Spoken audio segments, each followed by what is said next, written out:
ओम नमः शिवाय। YouTube channel मंत्रिक विज्ञान में आपका स्वागत है।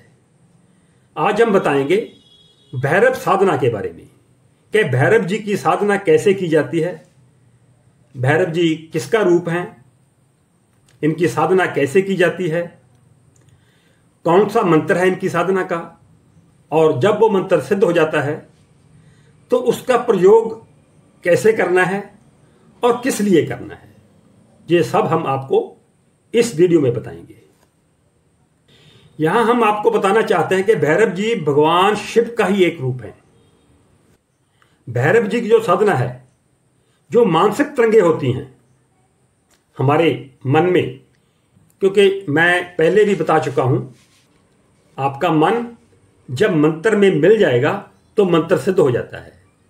मन की तरंगें होती हैं, वो आपकी तरंगें इतनी मजबूत हो जाती हैं जब आपका मंत्र सिद्ध हो जाता है, तो उन तरंगों को आप जिस भाव के लिए मंत्र सिद्ध किया गया है उसी भाव को आप प्राप्त कर सकते हो। तो भैरव जी की साधना में जो मानसिक तरंगें हैं उनको तामसी भाव से शक्तिगृत किया जाता है और उनको तामसी भाव से शक्तिगृत करके सिद्ध कर लिया जाता है। भैरव जी की साधना में इन तरंगों की तीव्रता को आक्रामक बनाने के लिए इनका अभ्यास किया जाता है। बहुत से लोग भैरव जी को भगवान शिव का प्रमुख गण मानते हैं। प्रमुख गण का मतलब भगवान शिव के नजदीक के गण।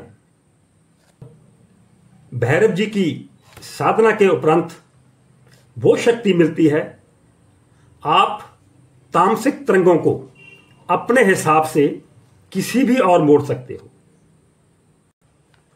अभी जो हम इसी वीडियो में आपको भैरव जी का एक मंत्र देंगे, उस मंत्र के द्वारा आप भैरव जी की सिद्धि कर सकते हैं। और जो मैंने पहले आपको इस वीडियो में बताया है वो आपको हासिल होगा। हम पहले आपको मंत्र देंगे, जो लोग उस मंत्र को खुद जप कर सकते हैं वो खुद कर लें। जो मंत्र को खुद जप नहीं कर सकते, हम उनके लिए इस मंत्र की एक माला देंगे इस वीडियो में। आप उस माला को भी सुन सकते हो और अपनी संख्या पूरी कर सकते हो। आपने रुद्राक्ष की माला लेनी है। जब आपने मंत्र सिद्धि करनी है, भैरव जी की सिद्धि करनी है, तो आपने रुद्राक्ष की माला लेनी है। कुशा का आसन लेना है। यहां आपने दक्षिण मुख करना है। यह ध्यान रखने वाली बात है, यहां आपने अपना मुख दक्षिण की ओर करना है, साउथ की तरफ। भैरव जी की साधना जो है वो दिन में नहीं, वो अर्धरात्रि को की जाती है। किसी भी एकांत कमरे में बैठकर, या कोई निर्जन स्थान हो, किसी नदी का किनारा हो, अगर कोई आपको ऐसा कोई मंदिर मिले यहां आपको कोई डिस्टर्ब ना करे, आप उस मंदिर में भी कर सकते हो। लेकिन आपको घर का एकांत कमरा श्रेष्ठ रहेगा, क्यों आपको कोई डिस्टर्ब नहीं करेगा। भैरव जी की जो साधना है इसमें मांस और मदिरा का प्रयोग होता है। कनेर के फूल, जायफल, जवित्री, भैंस का घी, भैंस का दही, लाल चंदन, कनेर की लकड़ी, भैंस के गोबर का कंडा, सरसों का तेल, ऐसे सामान की जरूरत पड़ती है। और आपने हवन सामग्री भी अपने पास रखनी है। आपने हवन करने वाला एक कुंड पास रखना है। कनेर की लकड़ी और भैंस के जो गोबर है उसके उपले सूखे हुए, ये आपकी संविदा हुई। और जो मैंने पहले सामान बताया है ये आपने हवन सामग्री में मिक्स कर लेना है। भैरव जी की आपने चित्र रखना है या कोई कैलेंडर, ताकि आपको ध्यान करने में कोई प्रॉब्लम ना आए। जल और अग्नि का वास रखना है। फिर आपने मंत्र पढ़ते जाना है, आपने मंत्र जपते जाना है और चित्र पर ध्यान करते हुए आपने इस मूल मंत्र का पाठ करना है। और इस समय आपके मन में और कोई विचार ना आए। इस वक्त आपके मन में और कोई विचार नहीं आना चाहिए। एकाग्र मन से जितना करोगे उतना ज़्यादा फलीभूत होगा। पहले दिन आपने एक माला करनी है, और जब आपने माला करनी है, मंत्र पढ़ना है, तो उस वक्त आपने आहुति भी देनी है। जो अपने समान हवन का बना रखा है, हवन कुंड में जब आपका मंत्र होता है तो आपने उसमें एक आहुति देनी है। तो पहले दिन आपने 108 मंत्र करने हैं, मतलब एक माला करनी है।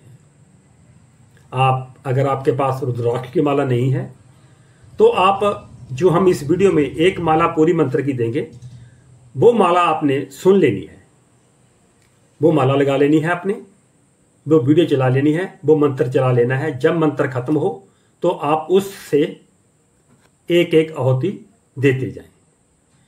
पहले दिन आपने एक माला की आहुति देनी है, दूसरे दिन आपने 2 माला, तीसरे दिन फिर 3 माला, मतलब एक एक माला आपने डेली बढ़ाते ही चले जाना है। तब तक आपने एक एक माला ऐड करते जाना है जब तक आपको त्राटक पे भैरव जी की छवि नजर ना आए। जब भैरव जी की छवि आपके त्राटक पे आपको नजर आने लगेगी तो समझना कि आपका मंत्र सिद्ध हो चुका है, भैरव जी की सिद्धि आपके पास आ चुकी है। जैसे हमने बताया है वैसे ही आपने सिद्धि प्राप्त करने की कोशिश करनी है, उसमें कोई बदलाव नहीं करना, क्योंकि जब आप बदलाव करते हो तो मंत्र सिद्ध नहीं होता, सिद्धि प्राप्त नहीं होती, और पूरे तंत्र से आपका विश्वास उठ जाता है कि ये तो ठीक नहीं है, गलती हमारी होती है। तो इसलिए बताए गए नियमों के अनुसार ही आपने सिद्धि करने की कोशिश करनी है। कहने का मतलब, जब आपने मंत्र स्टार्ट करना है तो अपने आप को मंत्र में इतना डुबो दो कि आपको अपनी सुध बुध ना रहे, फिर आपको सिद्धि बहुत जल्दी मिलती है। और मन से, पवित्रता से मंत्र जाप करते रहें जब तक आपको सिद्धि प्राप्त ना हो, जब तक इष्ट प्रकट होकर आपको आशीर्वाद ना दे दे। जब आप गहनता से उस भाव में डूब जाओगे, आपको अपनी सुध बुध नहीं रहेगी, इसी को सिद्धि बोलते हैं। और यहां मैं आपको सावधान करना चाहता हूं, जब आप भैरव जी की सिद्धि करोगे तो आपको बहुत शक्तियां, बहुत तरंगें आपको कोई डरा सकती हैं, लेकिन डरने की जरूरत नहीं है, क्योंकि भैरव जी से ऊपर, भगवान शिव के ऊपर और कोई नहीं है। तो इसलिए आपको डरने की जरूरत नहीं है। आप अपनी साधना को बरकरार रखना है, डरना नहीं है। आपने अपनी साधना को जारी रखना है। जो लोग मांस मदिरा खाते हैं वो इसका प्रसाद ले सकते हैं, और जो नहीं खाते वो सिर्फ पूजा के लिए यूज कर सकते हैं, और आप नहीं खाना चाहते तो उनके लिए ये जरूरी नहीं है। तो मंत्र है इस साधना के लिए, जिसका मूल मंत्र है ओम हम शाम नम काम शं खम फट स्वाहा। मंत्र एक बार फिर सुन लीजिए, ओम हम शाम नाम कम शं खम फट स्वाहा। इस मंत्र की आप बताए गए नियमों के अनुसार जप करते रहना है जब तक आपको सिद्धि ना मिले। जब आपको सिद्धि मिल जाए तो आप भैरव जी से कुछ भी मांग सकते हो जो आपको चाहिए, और उनके पास अथाह समुद्र है, आपको देने में कोई दिक्कत नहीं होगी। जिन लोगों के पास रुद्राक्ष की माला नहीं है, जहाँ कुशा का आसन नहीं है, वो सिंपल आसन बिछा सकते हैं और इस मंत्र की माला सुनते सुनते हवन कर सकते हैं। जैसे एक मंत्र हुआ, मंत्र चला लिया, फोन पे चला सकते हो, मंत्र चला लिया, जब एक मंत्र हुआ तो आहुति दे दी, जब दूसरा मंत्र हुआ तो आहुति दे दी। ऐसे करते करते 108 आहुतियां आपने देनी है। तो इससे आपका मंत्र सिद्ध हो जाएगा और आपको जो भी आप चाहोगे भैरव जी से वो आपको जरूर देंगे। तो ये रही इस मंत्र की पूर्णमाला। ओम हम शं नम कम शं खम फट स्वाहा।